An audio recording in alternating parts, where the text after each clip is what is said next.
This is Gallows Gate. We're actually on the edge of Torquay now, and one of the busiest roads that sort of circles Torquay is just beyond that hedge.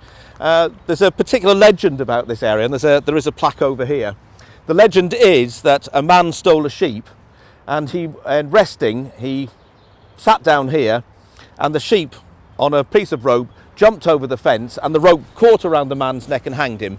Now that's a story and a legend. It's really showing two things. It shows the importance of sheep farming in Devon in the early 19th century, and it was really a sort of warning to people that even if you weren't caught for sheep stealing, which was a massive crime, then God would exact his revenge. Terrific story. However, it's also told in 9 other places in Devon, 6 of them on Dartmoor.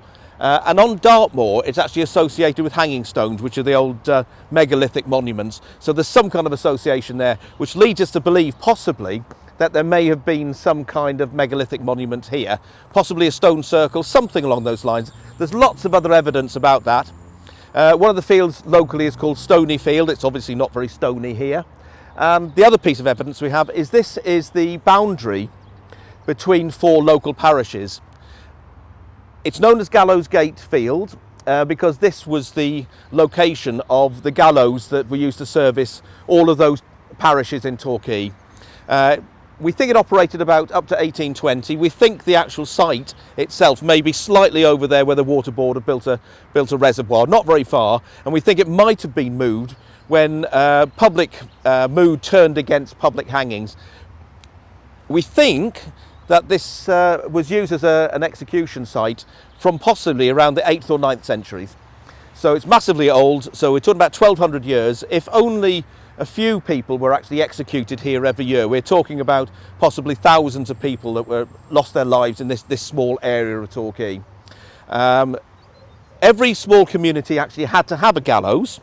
There were no prisons in sort of medieval England, so there's nothing else you could do with people. So if somebody was troublesome or a criminal or just difficult, they often ended up on the end of a rope, and that was nothing particularly sophisticated about it. It was almost slow death by hanging, slow death by strangulation.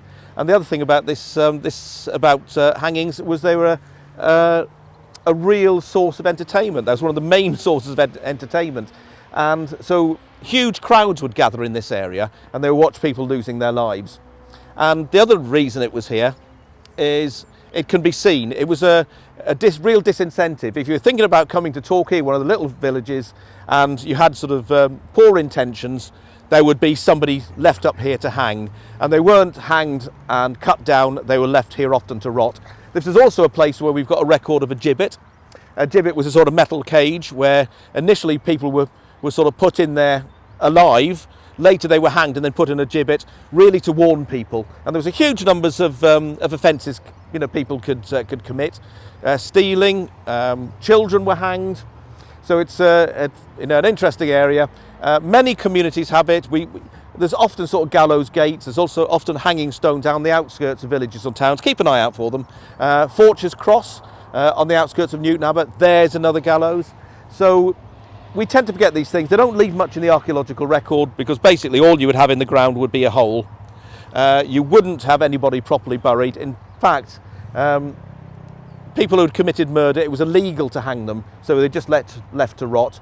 The hangman actually owned people's clothes and any possessions, so people's families had to buy them back from the hangman, so they wouldn't even be clothes. There would be mass graves, and we think just slightly over there was a burial ground, but bodies would have just been poured into this, just turned into this burial ground, and that's all we know. There's another fascinating thing that we do know about this area that shows it has significance, possibly for thousands of years for the people of Torquay, is that slightly over there where the water board have built their reservoir, in the 1960s, there was a couple of long trenches that would just seemed to open up and collapsed, and there were fragments of bone and wood, and we think that might be sort of Bronze Age, but a lot of that archaeological evidence has been lost.